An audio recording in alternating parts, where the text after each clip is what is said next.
Bom dia, meus caros, bem-vindos aqui de volta ao nosso canal. A gente hoje vai continuar aqui estudando esses movimentos sociais da Primeira República no Brasil. Na nossa última aula a gente falou sobre os movimentos sociais na área urbana, principalmente a questão da revolta da vacina e da revolta da chibata. Principalmente não, a gente só viu a revolta da vacina e a revolta da chibata, que são as duas principais aí que despontam na história do Brasil.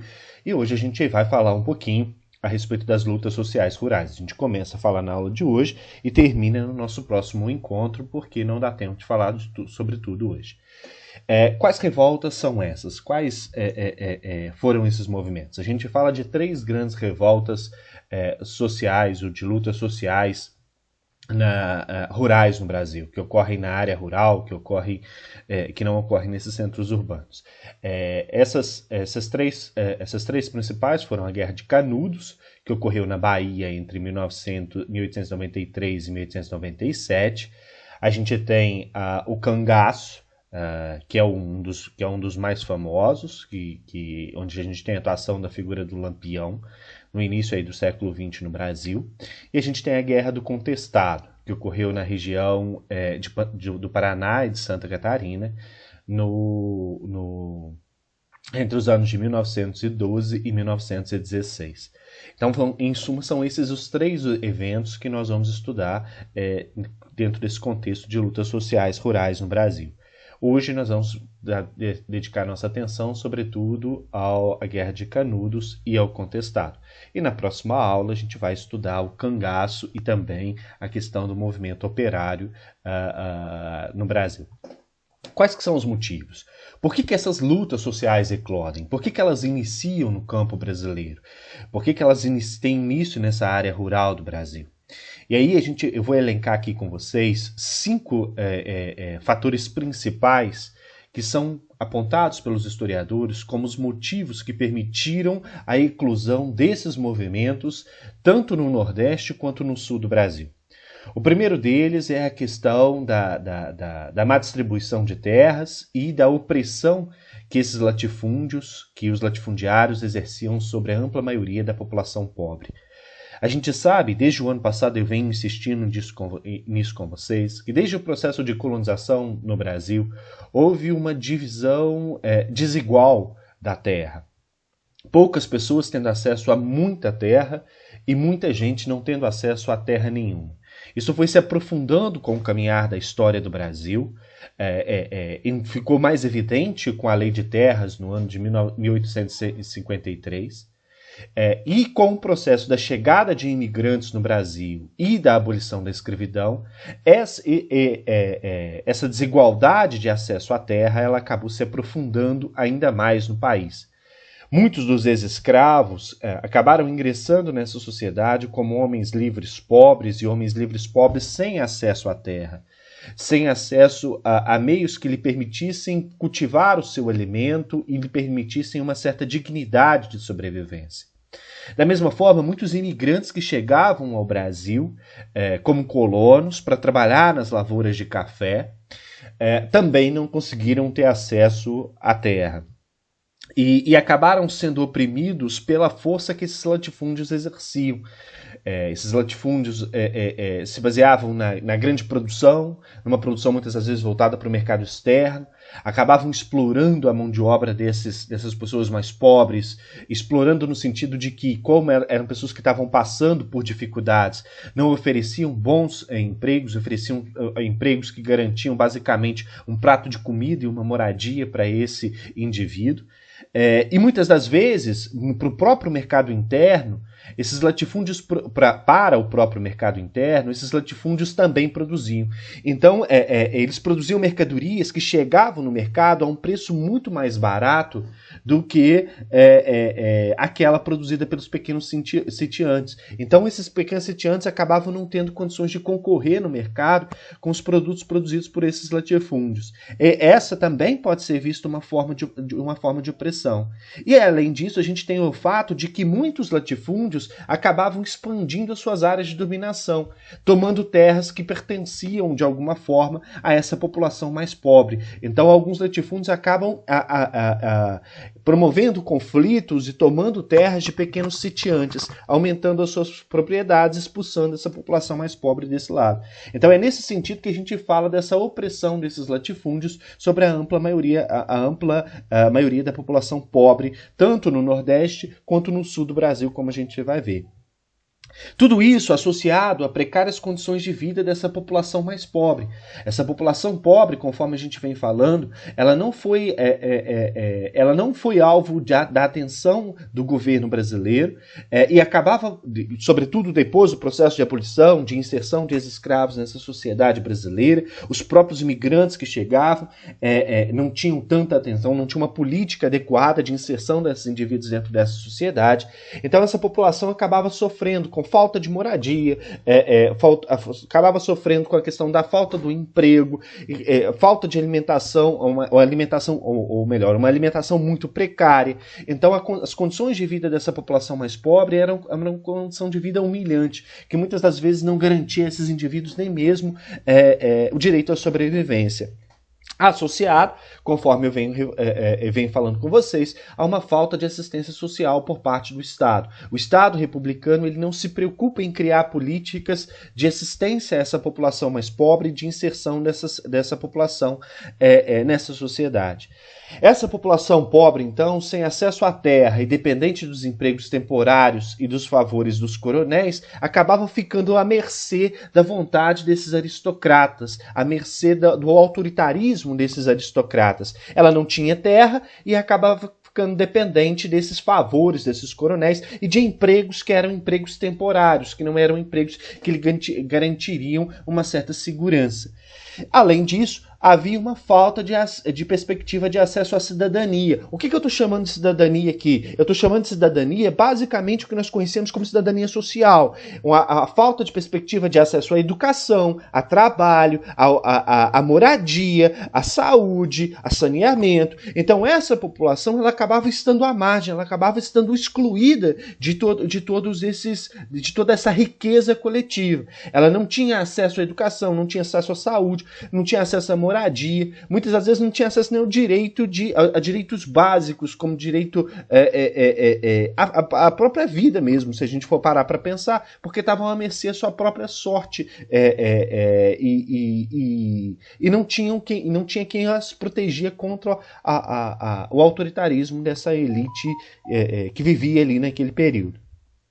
Então, esses motivos, sobretudo essa questão dessa carestia dessa população mais pobre, acabou motivando esses movimentos que vão emergir. Tanto Canudos, a gente vai perceber que Canudos, e na aula de hoje a gente vai falar muito sobre isso, que Canudos foi formado, a fazenda de Canudos foi formada justamente por essa população mais pobre, e o que atraía essa população para dentro de Canudos era a possibilidade dali encontrar algum assistencialismo, ali encontrar algum amparo por parte de uma determinada comunidade. Essa condição de falta de acesso à terra, de opressão por parte dos grandes latifundiários, também é motivo da revolta do contestado, também intensifica as disputas que a gente vai perceber na região ali entre o território do Paraná e de Santa Catarina, e esse motivo também acabou resultando no cangaço. Os cangaceiros nada mais eram do que pessoas que atacavam, a gente pode tomar eles como indivíduos fora da lei, bandidos que atacavam as fazendas desses grandes latifundiários, justamente porque esses latifundiários representavam a opressão sobre a população mais pobre da região nordestina. Então essa marginalização dessa população acabou levando a essas revoltas, a essas lutas sociais que aconteceram no meio rural brasileiro. A primeira delas, que a gente vai estudar, é a Revolta de Canudos. Ela foi, sem sombra de dúvida, a mais imponente, a mais importante desse primeiro momento.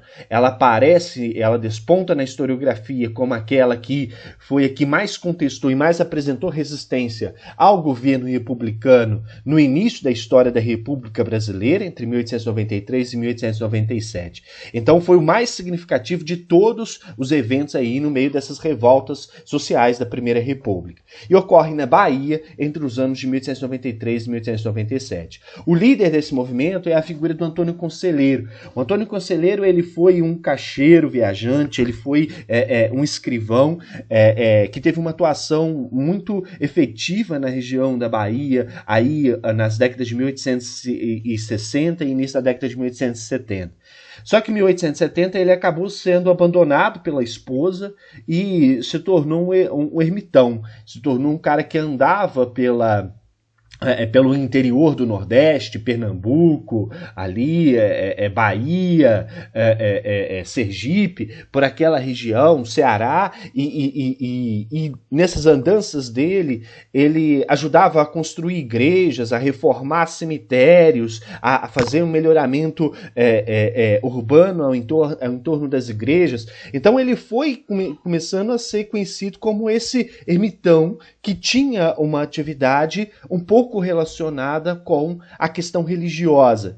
E as pessoas começaram a atribuir a ele a figura de um Messias, de um indivíduo que, de alguma forma, pudesse ajudar elas a sair daquela situação de carestia que elas estavam. Que as pessoas começaram a visualizar nele um enviado de Deus. E aí ele começou também a incorporar um pouco desse discurso, a fazer alguns discursos aí, algumas narrativas, algumas falas meio messiânicas, algumas das vezes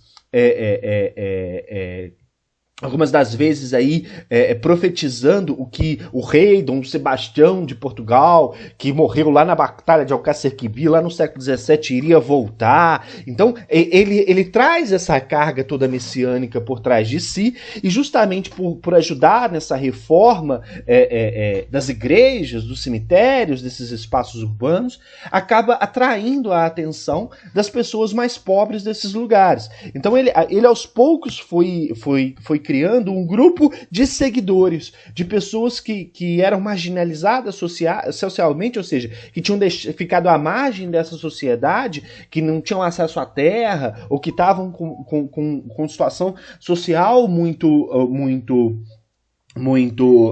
vulnerável, que passaram a segui-lo. Então a atuação dele acaba tendo um caráter, de certa forma, de contestação política e social, porque nesses discursos que ele fazia, ele acabava criticando aquela situação e reivindicando a necessidade, mas falando sobre a necessidade de se dar atenção àqueles grupos sociais que estavam ali marginalizados.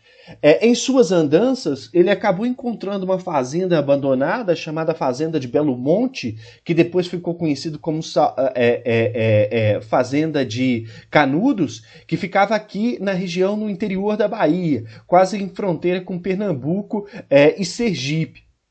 Essa fazenda de Belo Monte, ela era conhecida como Fazenda de Canudo, ela ficou conhecida como Fazenda de Canudos porque era uma região onde existia muito bambu, e o bambu foi inclusive utilizado como arma de conflito, como arma de guerra pelos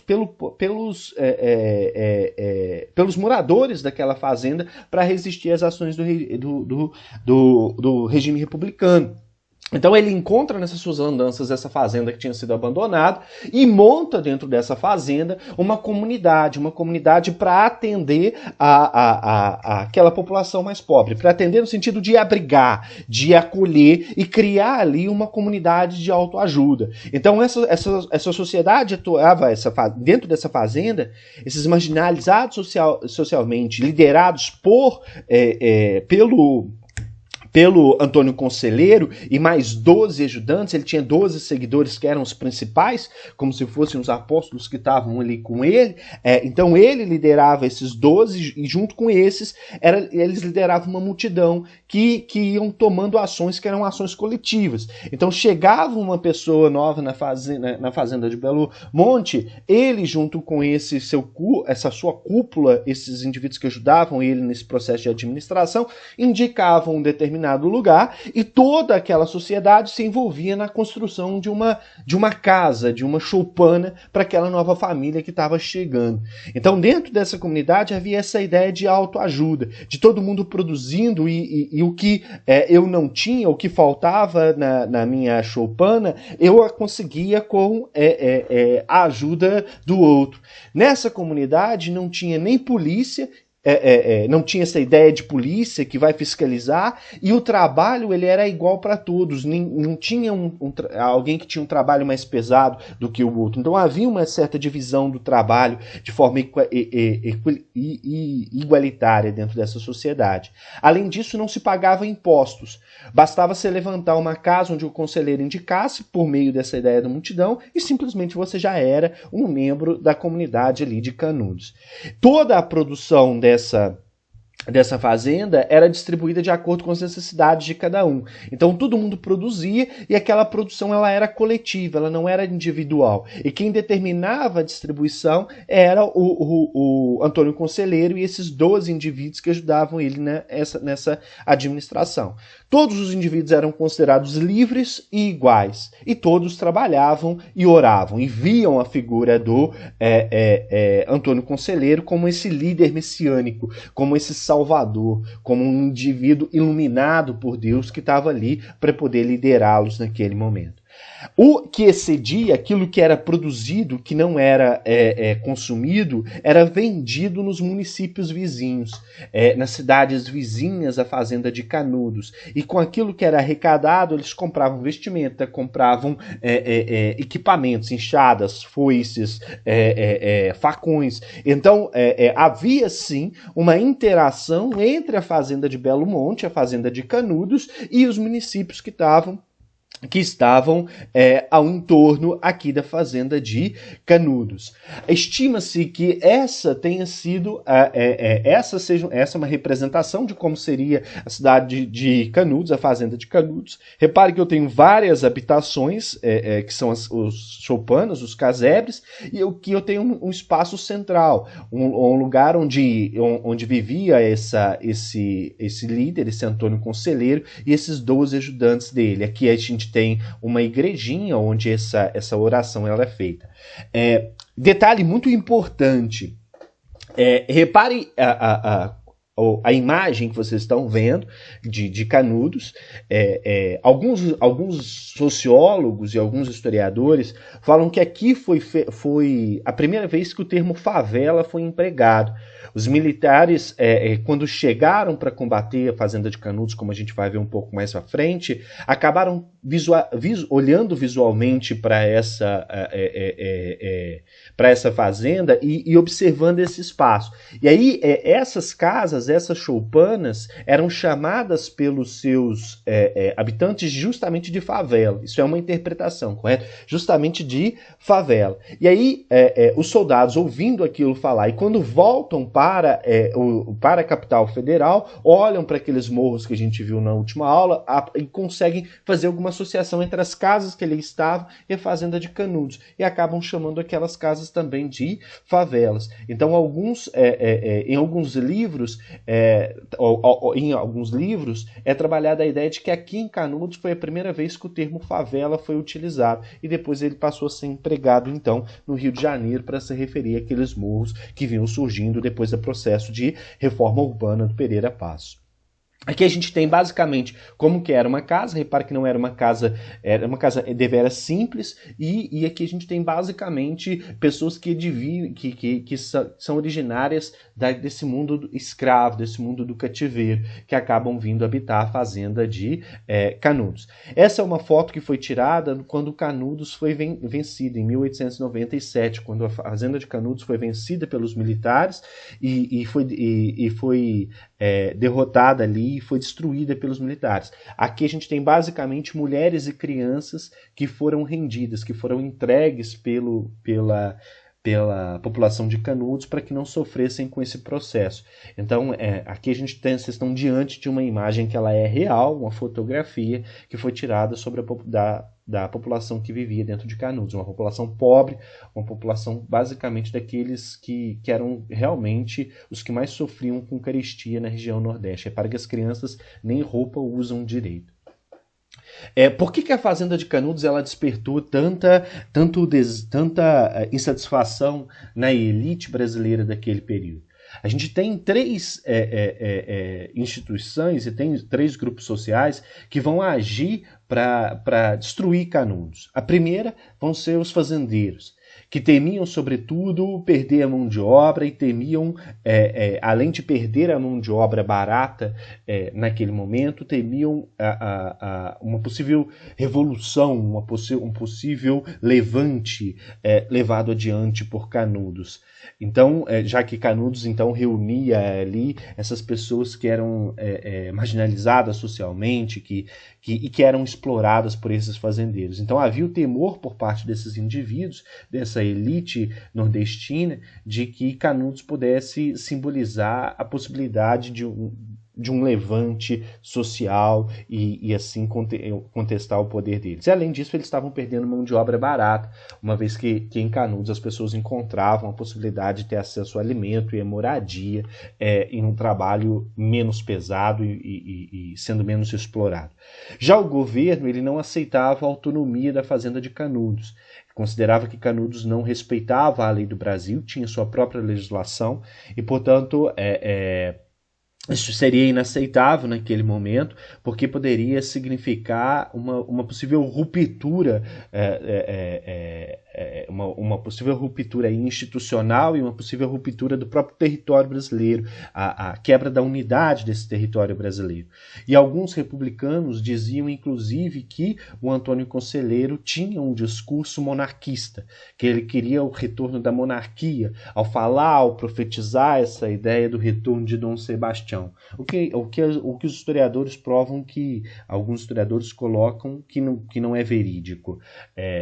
A questão messiânica talvez explique mais esse discurso do Antônio Conselheiro do que o desejo de retorno de uma monarquia. Mas aí o governo acaba utilizando essa noção, a ideia de que o Antônio Conselheiro estava querendo restaurar a monarquia ou estava fazendo apologia à monarquia para poder agir contra Canudos. E a Igreja Católica, ficou revoltada com a Fazenda de Canudos justamente pela liderança espiritual que o Antônio Conselheiro representava, fazendo muitas das vezes ataque à própria Igreja Católica em seus discursos. Então esses três instâncias sociais e políticas, os fazendeiros, o governo e a Igreja, acabam se unindo em um discurso contrário a Canudos. Nesse sentido, o governo se organiza para poder destruir a fazenda de Canudos, para poder tentar controlar e destruir essa fazenda. Só que ele encontra grande resistência, e daí que vem o fato de Canudos ser a principal revolta social que a gente tem nesse período dentro do Brasil. Por quê? O governo precisou de 4 expedições militares ao interior da Bahia para conseguir vencer a população de Canudos. Foi a primeira expedição, a população de Canudos agiu de uma forma de guerra que os militares brasileiros não estavam acostumados a lutar. O povo de Canudos conhecia o território, sabia no território em que estava lutando, embora fossem militarmente inferiores, ou seja, não tivessem tantas armas quanto o exército, conheciam o lugar. E agiram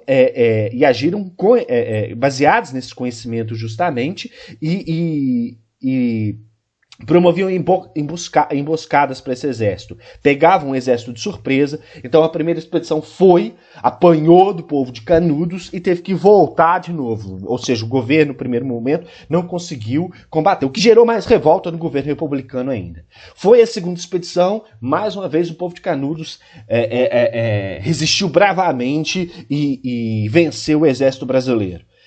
O exército volta de novo para a capital sem conseguir satisfazer seus interesses. Terceira expedição. Mais uma vez, o povo de Canudos venceu a terceira expedição do Exército Brasileiro. O que aí gerou revolta por parte da autoridade republicana, porque Canudos já representava essa resistência ao Exército, essa resistência dessa população marginalizada socialmente, e a resistência à própria República foi tomada com força nesse momento. E aí, então, o governo arma 7.000 soldados com canhões, são 18 canhões enviados, então é um armamento pesado, e 7.000 homens para enfrentar uma comunidade que nesse momento já não tinha já não tinha tanto, já não era tão numericamente assim grande. Estima-se que no auge da sua importância, Canudos teve cerca de 30.000 habitantes, entre mulheres, crianças e adultos. 30.000 habitantes que formavam um exército pouco numérico, porque eram pessoas que não eram militarmente preparadas, não tinham poder bélico. E que nesse momento já não eram 30.000 mais, porque muitos já tinham sido abatidos. Mas chegam 7.000 soldados que usam a estratégia de terra arrasada. Isolam Canudos, cercam a fazenda de Canudos e ficam ali há algum tempo em guerra com o povo de Canudos. Então, os homens de Canudos, a população ali em atividade produtiva, não tinha condições de parar para poder cultivar alimento, para poder criar animais. Tinham que ficar constantemente nessa resistência, nessa guerra. E também não podiam sair para poder comprar suprimentos fora de Canudos. Então foram aos poucos ficando enfraquecidos. Dias, semanas de batalha, o povo de Canudos viu que estava perdendo a guerra e acabou, então, entregando as mulheres e crianças, mas no final resistiram 4 homens. Eram 4 contra 7.000. Você tinha um menino de 8 anos de idade, se eu não me engano, um velho e 2 homens em idade adulta, em torno dos seus 20 e 30 anos. Antônio Conselheiro, no meio dessa 4ª expedição, morreu. Morreu de disenteria, teve uma diarreia com vômito, acabou já enfraquecido, morrendo nesse último momento. E aí, no final, restaram 4 contra 7.000, resistiram ainda durante 2 ou 3 dias, se não me engano, contra esses 7.000 soldados, mas os soldados conseguiram entrar em Canudos e acabar desbaratando esse movimento e destruindo a fazenda de Canudos. Antônio Conselheiro aqui morto, Antônio Conselheiro nesse momento já estava morto, e depois que Canudos foi vencido, os soldados jogaram sal na terra para salgar a terra e mostrar que era uma terra condenada, e hoje Canudos é uma grande represa. Isso significa o apagar da memória dessa resistência de Canudos. Então a República se incumbiu disso, se incumbiu de salgar aquela terra, falar que aquela era uma terra amaldiçoada e tacar uma represa ali por cima para destruir toda e qualquer memória que pudesse ter sobre essa resistência. Então esse slide mostra justamente isso que eu acabei de falar, que esses sertanejos derrotaram as 3 primeiras expedições, utilizando as técnicas de emboscada e também armamento, armas de fogo que tomaram do exército e armas brancas, faca, foice, enxada, pau, pedra. É com isso que eles lutaram contra o exército. E no dia 7 de outubro de 1897, então, essa região ela foi tomada por esses militares. Para a gente encerrar a nossa aula, eu achei que ia dar tempo da gente falar do contestado hoje, mas não vai, então fica o contestado e Canudos para a próxima aula. Eu vou passar para vocês, Canudos não, o Cangaço para a próxima aula. Eu vou passar aqui um videozinho curto sobre análise em cima, sobretudo, da obra Os Sertões, Os Grandes Sertões Veredas, do Euclides da Cunha. Euclides da Cunha era um engenheiro, jornalista, que foi para a região de Canudos para cobrir a Guerra de Canudos pelo estado de São Paulo. E depois acabou escrevendo a obra Os Grandes Sertões Veredas, que é a grande referência para a gente poder estudar Canudos hoje, tá bom? Daqui a pouco vai ser o último momento da aula, mas eu queria que vocês prestassem um pouquinho de atenção nesse documentário.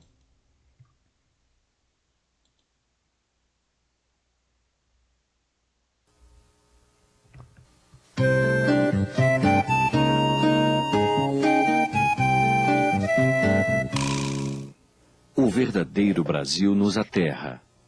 Trocamo-lo de bom grado pela civilização mirrada que nos acotovela na Rua do Ouvidor. O Brasil não conhece o Brasil. Em 1897, a Guerra de Canudos termina de forma trágica para milhares de brasileiros. Esta história é narrada por Euclides da Cunha em Os Sertões, um clássico da nossa literatura.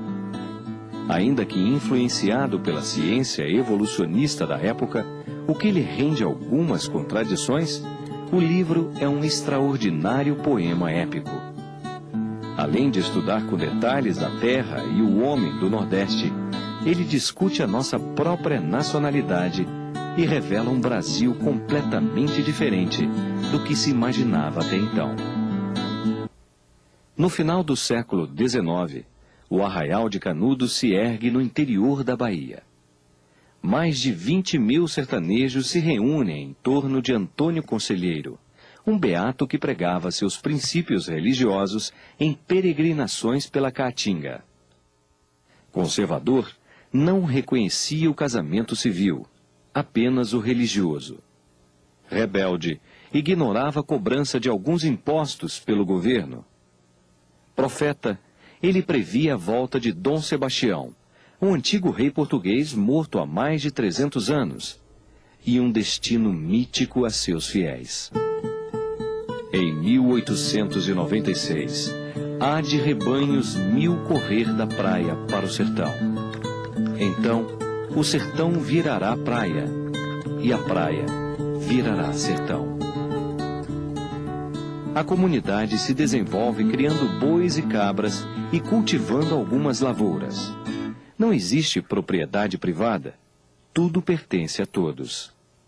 Este projeto utópico de sociedade incomoda os republicanos brasileiros que acabavam de chegar ao poder e viam no fato uma possível conspiração monárquica.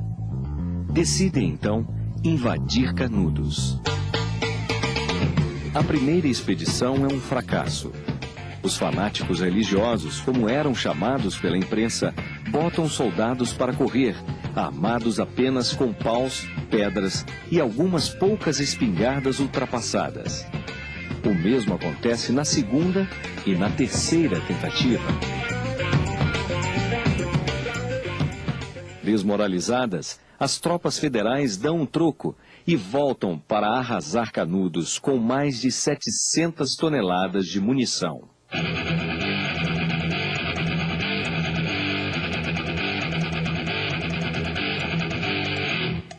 É o fim do sonho de Conselheiro. Pouco mais de 300 pessoas se rendem, a maioria mulheres e crianças. Mas os jagunços lutam até o final. Canudos não se rendeu. Exemplo único em toda a história, resistiu até ao esgotamento completo. Expugnado palmo a palmo, na precisão integral do termo, caiu no dia 5, ao entardecer, quando caíram os seus últimos defensores, que todos morreram. Eram 4 apenas, um velho, 2 homens feitos e uma criança, na frente dos quais rugiam raivosamente 5.000 soldados.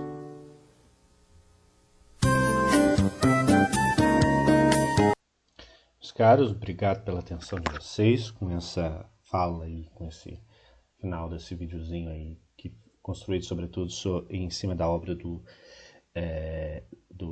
Euclides da Cunha. Eu encerro a aula de hoje. Aqueles que tenham alguma dúvida, eu estou lá na sala do Google Meet para a gente poder conversar, tá bom? Obrigado pela atenção de vocês e até a próxima.